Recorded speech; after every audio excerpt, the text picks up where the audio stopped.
Биз азыр Ататүрк паркында турабыз. Айрым активисттердин айтымында бул жерде мыйзамсыз курулуш жүрүп жатат. Политклиника медиасы бул маселенин чоо жайына киришүүдө. Бишкектеги Ататүрк муниципалдык паркында мыйзамсыз туракча курулушу жүргүзүлүп жатат.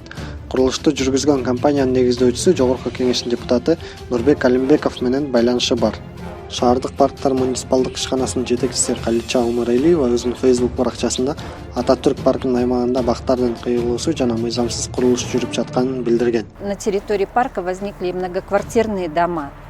Все это противоречит земельному кодексу, 78 статье земельного кодекса, согласно которой земли общего пользования, к которым относятся дороги, парки, скверы, не подлежат приватизации категорически и в аренду не должны были сдаваться. Но потом коррумпированные депутаты внесли норму, что можно сдавать в аренду на 5 лет. И после этого сейчас территория парка насчитывает очень мало, от нее осталось практически где-то 70 гектаров, а 50 гектаров ушло под строительство. Парктын аймагында курулушту жүргүзүп жаткан компания Артвен ЖЧКсы экени аныкталды. Компания өзүнүн Инстаграмда баракчасына коюлган видеого ылайык чуу жараткан жерде Bosfor Towers аттуу турак-жай комплекси салынып жатат. Кийинчерээк компания ал видеону өчүрүп салган. Биз бул маселе боюнча шаардык көзөмөл органдарына кайрылып көрдүк. Бишкек шаардык архитектура башкармалыгы бул компанияга курулуш жүргүзүүгө эч кандай документ берген эмес. Бул тууралуу Бишкек глав архитектуранын пресс катчысы Ренат Шамсудинов билдирди. Мы не давали никакие разрешительные документы и все. А дальше уже контроль за госэкотехинспекцией. Везде вы посмотрите, в Google вбейте, везде есть мои комментарии наши, да, что мы не давали никакие разрешительные документы и все. Мама экотехинспекцияга каралганыбызда бул компания эч кандай уруксат кагаздары жок экенин айтып, компания айып пулга жыгылганын билдиришти. Ал жер учурунда 2009-жылы мэрия тарабынан берилген жер 616-токтом менен 5-ноябрда договор публикадан кезинде 24 соток жерге ошо Central Asia Holding менен компания Артвен деген курулуш иштерин баштап жатат. Жери болсо мамлекеттин кызматы. Бирок ал жерде курулушка эч кандай уруксат кагаздары жок. Архитектура тиешелүү документтерди берген эмес.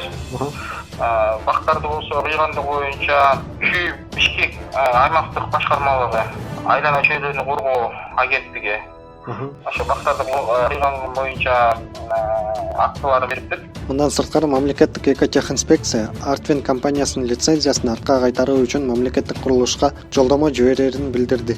Жеринен тартуу жүргүзгөнүбүздө ал жерде жайгашкан бак дарактар кыйылганы жана турак жайдын котлованы казыла баштаганы көрүнүп турат. Кыйылган бак дарактар боюнча кайрылуубузга курчап турган чөйрөнү коргоо жана Токой чарбасы мамлекеттик агенттигинин маалыматтык кызматынын жетекчиси Бактыбек Рысалиев аталган компанияга уруксат бербегендигин билдирди.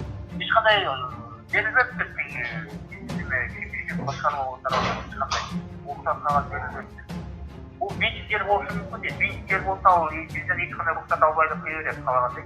Артвен курулуш компаниясынын негиздөөчүсү Асанов Адылбек Жогорку Кеңештин Кыргызстан фракциясынын депутаты Нурбек Алимбековдун кеңешчиси болуп иштеген. Нурбек Алимбеков 2010-жылы Жогорку Кеңештеги транспорт, коммуникация, архитектура жана курулуш комитетинин төрагасынын ордун басары болгон. Ошондой эле Юстиция министрлигинин маалыматына ылайык, Адылбек Асанов Нурзаман Папан Металл жана Риман Текстиль ЖЧКлардын негиздөөчүлөрүнүн бири болуп саналат. Нурзаман жана Папан Металл компанияларынын негиздөөчүлөрүнүн санында жогоруда айтылган Нурбек Алимбековдун жубайы Тороева Гүлназ бар. 2019-жылы Экономист интернет басылмасы Тороева Гүлназдын мүлкү тууралуу жазып чыккан. 6-чакырылыштын депутаты Нурбек Алимбеков жана анын аялы Тороева Гүлназдын Артвен компаниясына тиешеси жок экенин айтты.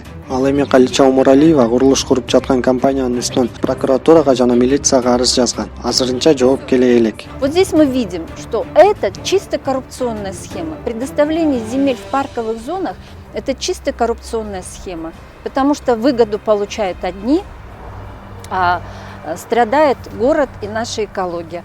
Поэтому я призываю всех здравомыслящих жителей нашего города к тому, чтобы остановить вот этот чиновничий беспредел, остановить эту коррупцию в разбазаривании парковых земель. Аталган курулуш компаниянын өзү менен байланышып, комментарий алууга болгон аракетибизден майнап чыккан жок. Алар директору менен байланыштырып берүүнү убада кылганы менен материал чыкканга чейин комментарий беришкен жок.